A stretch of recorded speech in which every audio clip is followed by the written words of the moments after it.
السلام عليكم ورحمة الله وبركاته. تحية طيبة وبعد مشاهدينا الكرام. أولا لا ننسى أن نصلي ونسلم على نبينا وحبيبنا محمد، اللهم صل وسلم عليه وعلى آله وأصحابه أجمعين.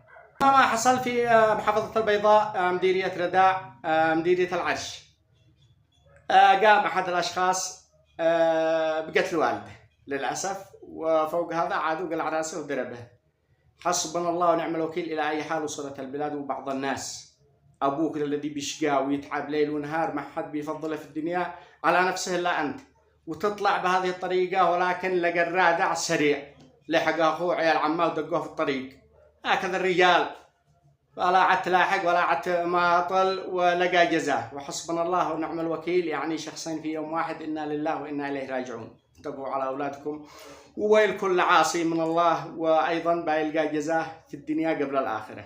خسارة فقدنا الحب والود والأخاء، وصرنا بقايا أحلام سوداء بعثرة، سقيام ما كنا بنعمة وفي رخاء، وظائف رواتب كل حاجة ميسرة، وفي أمن واستقرار من أبن المخاء، والأعمال مثل الرز حولك مطعفرة. قفدنا النعم واليوم بندور السخاء، نسينا النسيقان الأخوة مكسرة. وسلامتكم.